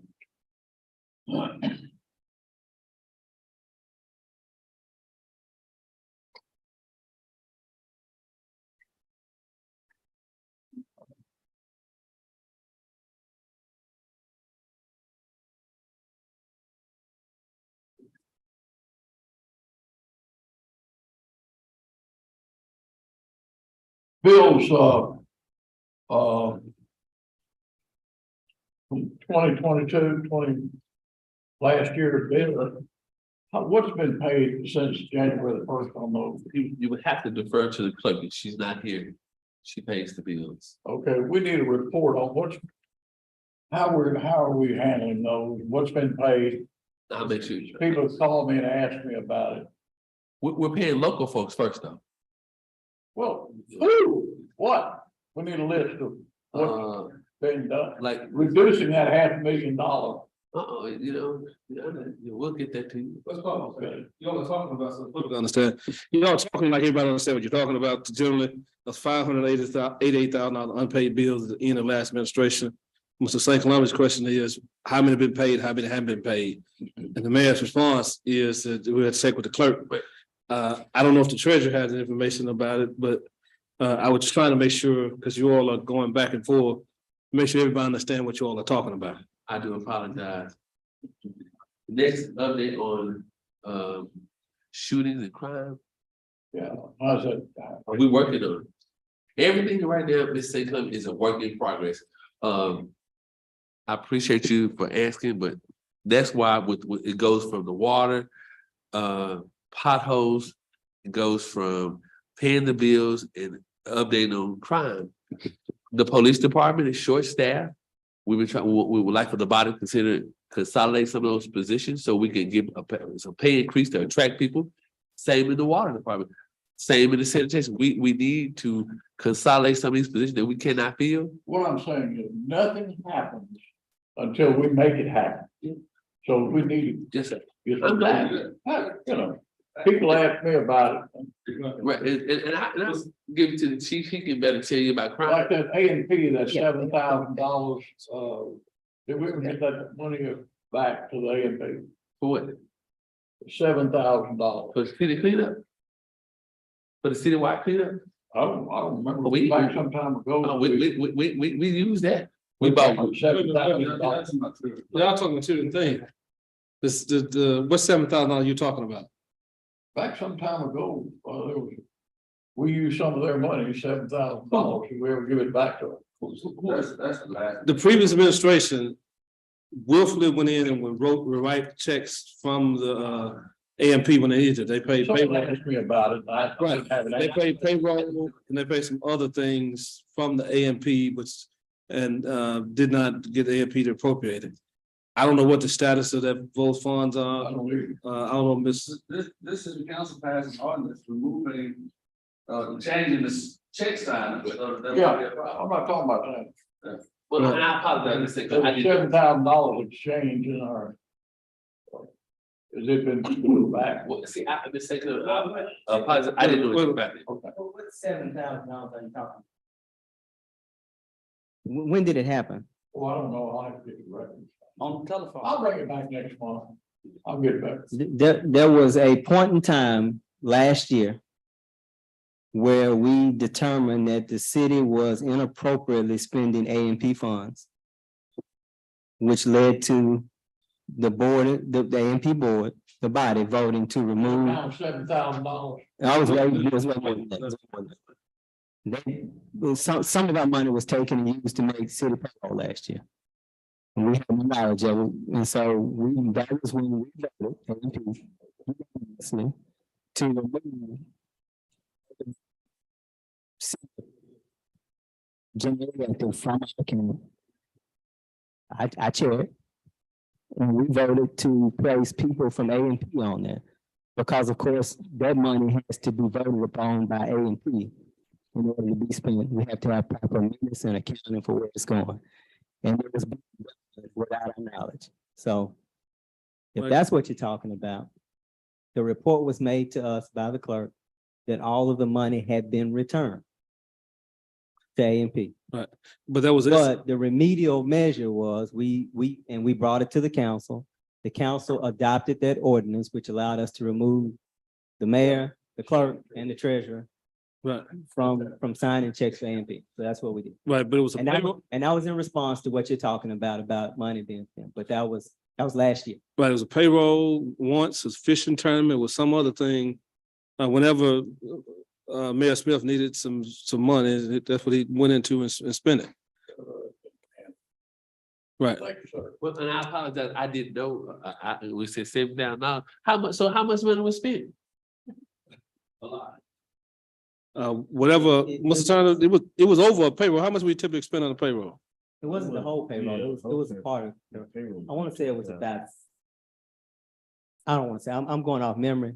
I think it was in excess of $50,000. It was returned. Then there were other expenses where people were told, just write a check to this person, write a check. And those things have to go through A and P. There's no way you can spend that money without having a vote in minutes to spend it. And so that's why we took the drastic action that we took to fix that. So now we know when our money gets spent and by whom, and we have proper minutes and voting as to what's supposed to happen. I ain't touch our money, right? This mayor did not touch our money. That's what did I? It was the other guy. Miss Harris, you recognize? Okay, my concern right now is the animal control, the pets that I see running around in neighborhoods and breeding with each other. It's good that we're working on getting the animal shelter together, but I don't think you need to get to the root of the problem. And the root is we need to find a way to stop people from getting these dogs, deciding they don't want them and releasing them or chaining them up in their yard. That saddens me to see the dogs chained up in the trees in the yard. And I think we need to find a way to stop this breeding of the dogs, because you don't want to open the shelter and then it becomes a doggy daycare. The city's going to be spending a lot of money collecting these dogs. We need to get to the root of the problem. I don't know what it would take to get an ordinance together to stop people from getting these dogs and they don't want them. I have a dog. I'm a dog lover. My dog lives with me inside my home, not outside in the rain, cold, hungry. And it saddens me to see that. So I want us to get together and figure out something we can do about it other than open a dog shelter. One of the things that needs to happen, and part of the tragedy is about the end of what happened, how the city ended up with the dog shelter and how it was implemented. There has not been a plan developed by the city as to what to do with dogs. The Humane Society has one idea, but the city has no ordinances to show what it's going to do, how it's going to do it, what is going to be the scope, how wide, how narrow it's going to be, and funds to go ahead and do those things. And so the back and forth that we have regularly, well, not when I say we, I mean the mayor, regular is small expenditures, what we should spend on dogs, dog care. I think that you all have to go ahead and define what it is that the city is going to do relating to animal control. We're saying dogs, but it's animal control. Yeah. Right. And so what we're going to do in general about it. There's one employee that's for animal control, that handles animal control. And we have no parameters defined as to scope of jobs, scope of duties, what we're doing, what we're not doing, whether we're transporting dogs, whether we're not transporting dogs. The only ordinance we have are those that are adopted back in 2006 by Mayor Valley and those that he had proposed. And basically, we have a policy, before then it was catch them, euthanize them. And now I think it reads catch them and keep them for 10 days and then euthanize them. But we don't have a plan as to how to go forward that has been adopted by this body. I know there was haste to make sure the mayor may have been well intentioned to spend the Bissell money, I'm saying Mayor Smith, but you spend it and then there's no plan. And so many times when you're well intentioned, you still, if you're not following some plan, it's a waste. And so what this body has to do is determine within the monies that you have, what can you do, what you're willing to do, and define the scope of animal care in the city, the animal shelter and animal control. But as I've told the city employee, I've also told Ms. Galloway and others that have called about dogs. I'm willing to work with the city council and the mayor in any way, and we resolve the issue. But we need some definition as to what we're doing and what's going to be the scope. And so there's others that have been calling saying that they want to meet with city officials, try to do something and draft an ordinance or something. You all as a body and the mayor have to decide what it is that you all want to do. What it is we're going to do as a city.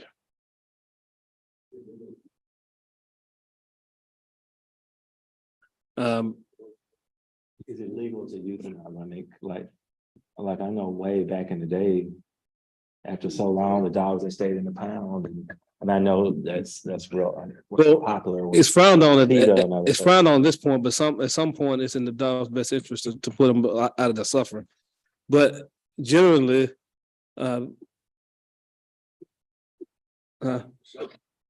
yes, that's short answer. But don't we? Need to try to control the breeding also. Well, one of the things about the spay, the city hasn't appropriated anything for spaying and neutering. I mean, is one time we contributed something towards staying. That was some years ago, I think. right. But I'm saying in this budget, I don't think you did anything towards spaying and neuter or have a program. They was trying to get a shelter open. They was trying to. I think grant funds for that.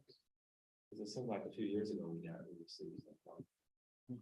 Right, but I think you have to look at both ways. That if the city's going to apply for grants, somebody to apply for the grants. But the other thing about it is, what is the city willing to spend out of its own coffers? I mean, that to address some of the issues. Yeah, to Miss Harris, I'm gonna add this one on there because animal control is on the list. She has an invoice for like $12,000 for a fence, and the thing of it is, yeah, but $12,000 for fences. Yeah, so what we have allocated in the budget for her, she is way over.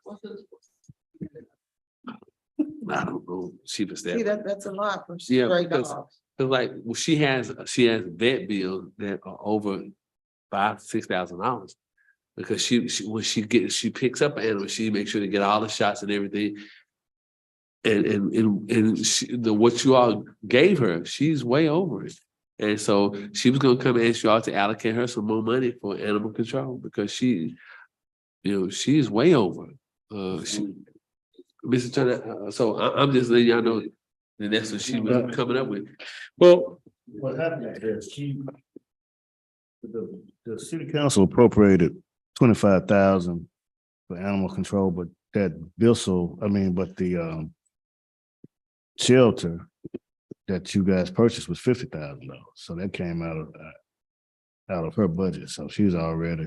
What about, is her salary included as well? No, not in animal control. It's just want them to be aware of that. I think the first thing, city needs to, what the city council and mayor need to work on is a plan. Because until you define the parameters, we're gonna continue to spin our wheels.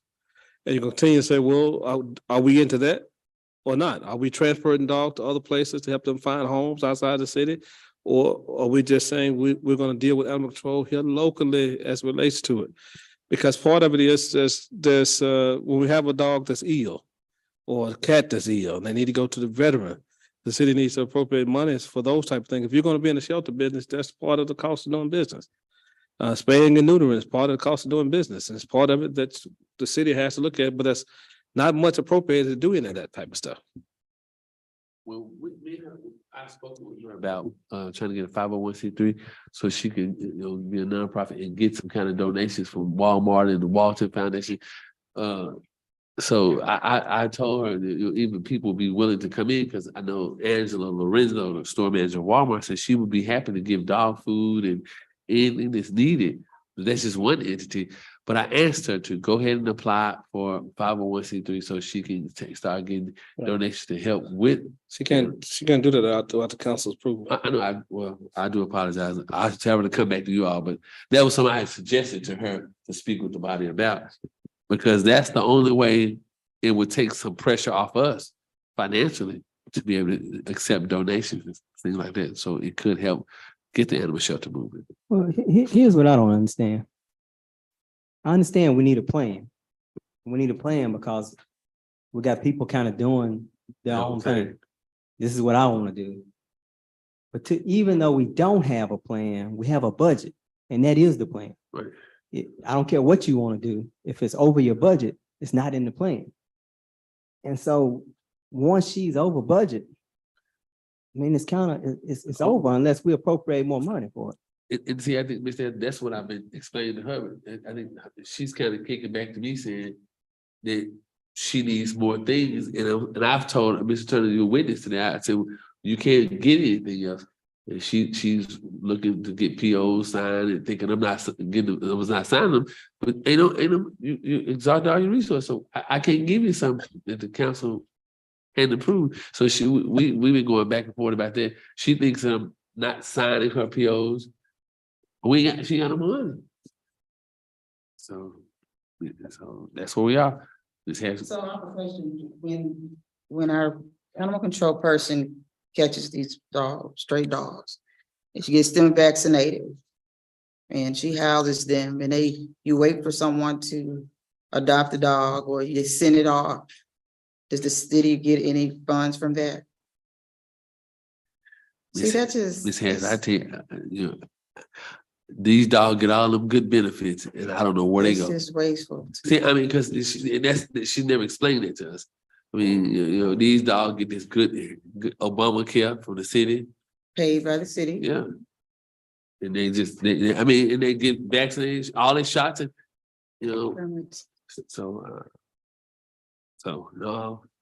Okay, is there anything we can do about the dogs being chained to trees in the front yard? They're wearing the grass off. It looks bad. I'm all for the beautification of the city as well. Grass is worn down, but they have dogs chained in front. Can we do anything about that, or that's something that the owner of the house? We get an ordinance. They can be prosecuted. Animal cruelty. If the animal control has the right to do affidavits for animal cruelty, and I prosecute them. I prosecuted numerous over the years. And all she has to do is she sees something like that, you see something like that, you can report to her. She come take images, do an affidavit, we'll prosecute the person for cruelty to animals. We do that consistently when someone does a report. Have one more thing. Like I said earlier, I'm all for the beautification of the city. I noticed that when the trash is dumped, everyone leaves their trash can on the side of the road. Got an ordinance for that? That's disgusting. I think after your trash has been dumped, give you enough time to get off work or your job or whatever. You need to bring your trash can to the side of your house or the back of your house. Is there anything we can do about that? We can get an ordinance for that too. We can do ordinance for that. I thought we had one. Yeah, We talked about it.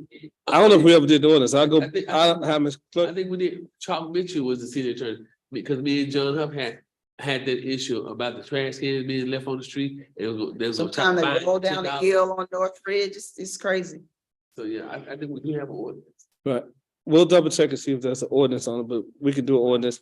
But it was two things that was, I don't think there's an ordinance, because I remember when Adrian Messina was on the council, he wanted that, and he wanted an ordinance relating to littering, but people cutting the grass and then going in the street. Yes, yes. He wanted those people cited for littering, and I think you could use the state statute for that. Yeah, that doesn't make sense either. I see a lot of that. You're blowing it out in the street. It looks bad, just look better saying in your yard than blowing it into the street. It looks bad. But that's it, that's all. All my questions.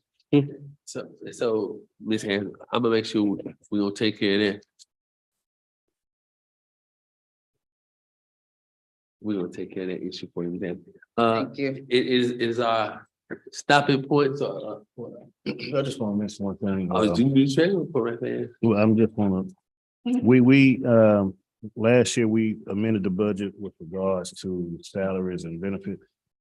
And I'd like to do the same thing, salaries, wages, salaries and benefits, nothing else, but just payroll.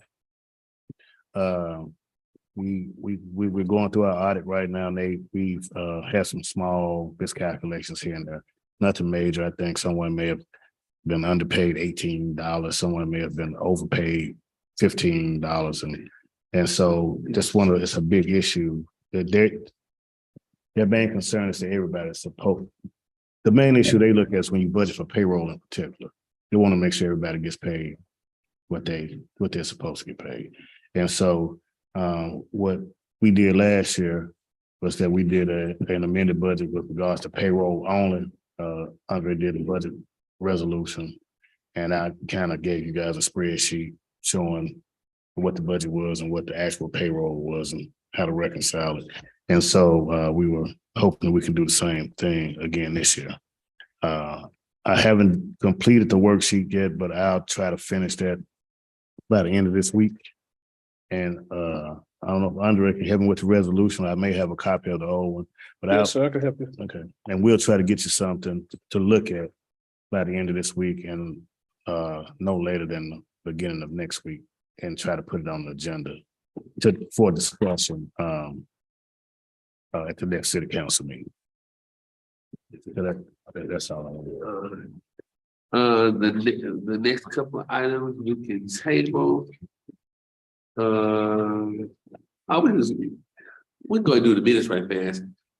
Minutes for April 18th, May 2nd, May 25th. Got a motion to approve those minutes?